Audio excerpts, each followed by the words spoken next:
I am sick, so hopefully you can hear me okay. I don't normally need a mic, but tonight's tough. My background, I am from the great state of Iowa. I'm a public school kid. My grandma had a 6th grade education. Both my parents had 12th grade education, and they had 3 kids. We all graduated from Iowa State. My middle sister with her master's. My mom and dad still live in the 900 square foot house that I was brought up in. And I live in a 6,000 square foot house that I paid off when I was 35 because I am a fiscal conservative. I paid for my own wedding, I paid for my own college, and as well as my house. So I absolutely believe that you don't spend unless you have it. And so I listen less to what people say and I watch what they do. It's also why I'm running as unaffiliated. So I flipped back and forth between Democrat and Republican, a big fan of Steve Boland, who was county commissioner here for 8 years. So flipped to Republican to help him in the primaries. But I'm unaffiliated because I don't think politics and our kids should go together.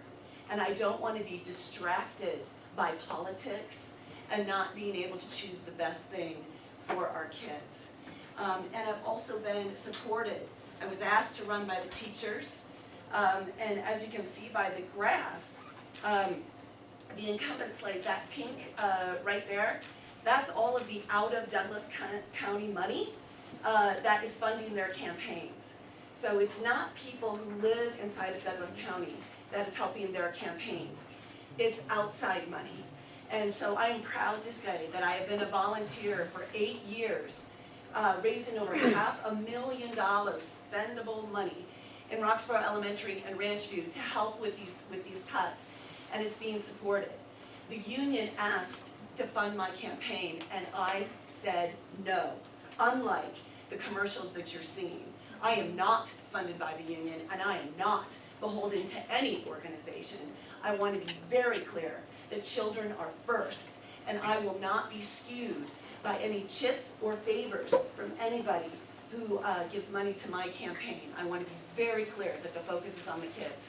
I am very pro-choice for education, so parents can choose.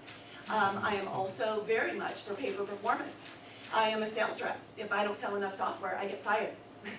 I don't have a union. That would be nice, but I don't. So I absolutely think that we should be measured on metrics as well. So a lot of similarities in thoughts. My number one issue is the cuts that the current board made to high schoolers that has created that King Soopers epidemic, and where people are afraid to go to the grocery store during the day. I want to bring those hours back. Barbra Chase, District B. Thank you, and thank you all for being here tonight. I think I understand that her husband doesn't have much to do with the scheduling of these meetings. Right? I'd first like to recognize my beautiful wife, Erin, back over here, and my beautiful mother, Alice. They will give me a tough critique, so let's hope it goes well. I am a practicing surgeon and been doing so for about 30 years. But I also spent 30 years as a student in formal education. I learned a lot from the student side of things, and also towards the latter part of my career, I had a number of teaching responsibilities of junior residents and medical students. And I learned how difficult that job is, how hard it is to prepare a lecture and to get a message across and instill a real understanding in folks. So I have the greatest respect for teachers. I do have some concerns, however, that have developed over the years. I have a keen interest in education. I've noticed, as all of us have, that our high school students are falling further and further behind the students of other developed countries.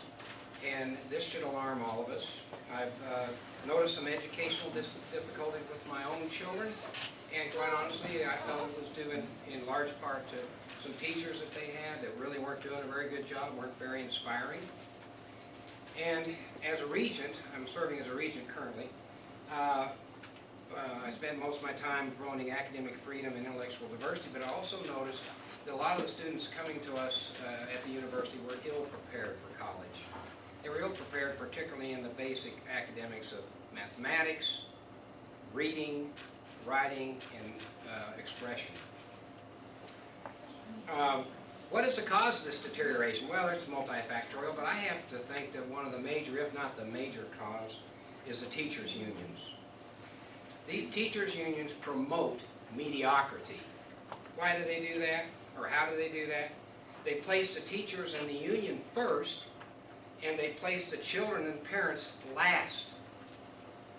Unions demand a seniority-based pay system and do not reward excellence.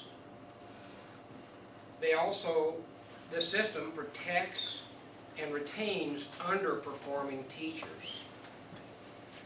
The unions also extract many dollars from the educational system in the form of teacher dues, which reduces the teacher's income. And they also make payments to union officials who don't teach. The unions also fund leftist agencies and politicians and teacher education and promote progressive social engineering. 8 candidates are before you. 4 of them are endorsed by the union and I believe support union concepts. And if elected, they will dismantle all of our reforms. The other 4 over here are interested in what's best for our students. It says stop. With a stop. And we will continue these important and exciting reforms. The whole country is watching Douglas County.